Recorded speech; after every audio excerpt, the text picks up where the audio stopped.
नमस्कार। तो आज हम अस्तित्व, दुख और मुक्ति के बारे में एक बहुत ही खास आध्यात्मिक नजरिए को समझने की कोशिश करने वाले हैं। और हाँ, ये सारी जानकारी दिए गए मूल लेख पर ही आधारित है। तो चलिए देखते हैं कि आज हम किन किन बातों पर गौर करेंगे। सबसे पहले एक ऐसी दुनिया जो मदद के लिए पुकार रही है, फिर आत्मा और परमात्मा के बीच का फर्क समझेंगे। इसके बाद 84 जन्मों के एक लंबे सफर की बात होगी। फिर जानेंगे पावन करने वाले के आगमन के बारे में, निश्चय के मार्ग के बारे में और आखिर में उस परम गारंटी के बारे में। तो सबसे पहले हिस्से से शुरू करते हैं।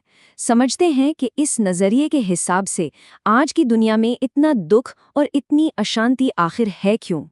अब सवाल ये उठता है कि आत्माएं किसी पावन करने वाले को पुकारती ही क्यों हैं? देखिए, स्रोत के अनुसार इसकी सीधी सी वजह यह है कि वक्त के साथ आत्माएं दुखी और कह सकते हैं अपवित्र हो जाती हैं। अच्छा, इसको समझाने के लिए ना एक बहुत दिलचस्प रूपक दिया गया है। इसमें बताया गया है कि ये दुनिया एक पराया देश जैसी बन गई है, जहाँ रावण का राज है। अब यहाँ रावण का मतलब किसी एक व्यक्ति से नहीं है, बल्कि ये बुराइयों और अपवित्रता का प्रतीक है। चलिए अब एक बहुत ही बुनियादी लेकिन जरूरी बात पर आते हैं, आत्मा और परमात्मा। यहाँ हम एक ऐसे अंतर को समझेंगे जो इस पूरी सोच का आधार है। अक्सर ये माना जाता है ना, कि आत्मा और परमात्मा एक ही हैं। लेकिन जो लेख हम देख रहे हैं वो इस बात को सीधी चुनौती देता है। तो चलिए देखते हैं कि इसमें क्या कहा गया है। यहाँ फर्क बिल्कुल साफ बताया गया है। देखिए, एक तरफ है आत्मा जो जन्म और मृत्यु के चक्र में आती जाती है, जो कभी पावन होती है तो कभी अपवित्र बन जाती है। और दूसरी तरफ है परमात्मा, जो इस पूरे चक्र से ही परे है। वो हमेशा पावन है, ज्ञान के सागर हैं। तो इस नजरिए से ये दोनों बिल्कुल अलग हैं। तो फिर आत्मा है क्या चीज? लेख के हिसाब से आत्मा एक अविनाशी यानी कभी न खत्म होने वाली ऊर्जा का एक बहुत छोटा सा सितारा है, जो भ्रिकुटी के बीच में रहती है और इस शरीर का इस्तेमाल करके अपना पार्ट प्ले करती है। तो अब कहानी आगे बढ़ती है और हम पहुंचते हैं आत्मा के सफर पर। एक ऐसा सफर जो 84 जन्मों का है। यहाँ हम वक्त के एक बहुत बड़े चक्र को और उसमें आत्मा की यात्रा को समझने की कोशिश करेंगे। यहाँ एक संख्या सामने आती है, 84।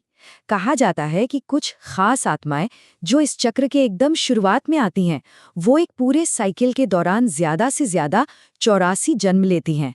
और ये जो सफर है ना, ये 4 युगों में बटा हुआ है। सबसे पहले आता है सतयुग, यानी पूरी तरह से पावनता की अवस्था। फिर त्रेता युग, जहाँ पवित्रता थोड़ी कम होने लगती है। उसके बाद द्वापर युग आता है, जब बुराइयां शुरू होती हैं और आत्माएं अपवित्र बनती हैं। और आखिर में आता है कली युग, जो सबसे ज्यादा अपवित्रता की अवस्था है। तो जब सब कुछ इतना अपवित्र हो जाता है, तब क्या होता है? यहीं पर बात आती है पावन करने वाले के आगमन की। मतलब परमपिता कब आते हैं और क्यों आते हैं। और इस बारे में एक बहुत सीधी और साफ बात कही गई है। मैं केवल एक बार संगम युग में आता हूँ, जब दुनिया सबसे ज्यादा अपवित्र होती है, नरकवासियों को स्वर्गवासी बनाने के लिए। ये जो समय है ना, संगम युग, इसे बहुत खास बताया गया है। ये कलयुग के अंत और सतयुग की शुरुआत के बीच का समय है। और उनका काम क्या बताया गया है? सिर्फ एक काम, स्वर्ग की फिर से स्थापना करना। स्रोत के मुताबिक ये भूमिका सिर्फ और सिर्फ उन्हीं की है, श्री कृष्ण जैसे किसी और देवी देवता की नहीं, क्योंकि वो तो खुद जन्मों के चक्र में आते हैं। तो ठीक है, हालत खराब है, ये समझ आ गया। लेकिन रास्ता क्या है? वापस कैसे जाएं? हमारा 5वां भाग इसी पर है, निश्चय का मार्ग। इसके लिए कुछ बहुत सीधे साधे निर्देश दिए गए हैं। पहला है कि जो भी निर्देश मिले उनका अटूट निश्चय के साथ पालन करें। दूसरा, ये भरोसा रखें कि जो भी परिणाम होगा उसकी जिम्मेदारी पिता की है। तीसरा, अपनी बुद्धि के ज्यादा सवाल जवाब और शक को छोड़ दें। और चौथा, खुद को सेवा में लगा दें। और यहाँ एक बहुत जरूरी बात पर जोर दिया गया है। ये जो आंतरिक निश्चय का रास्ता है ना, इसकी तुलना बाहरी कर्म कांडों से की गई है, जैसे गंगा में नहाना। इसमें कहा गया है कि सच्ची शुद्धि अंदर से होती है, बाहरी कर्म कांडों से पाप नहीं धुल सकते। और अब आते हैं सबसे आखिर में सबसे बड़ी बात पर, परम गारंटी, यानी जो लोग अटूट निश्चय रखते हैं उनसे क्या वादा किया गया है। मतलब सबसे अहम बात, जो इसका सार है वो ये है कि जो लोग अटूट निश्चय के साथ दिए गए निर्देशों पर चलते हैं, उनके कल्याण की सारी जिम्मेदारी पिता खुद ले लेते हैं। यही इस पूरे आध्यात्मिक प्रवचन का परम आश्वासन है।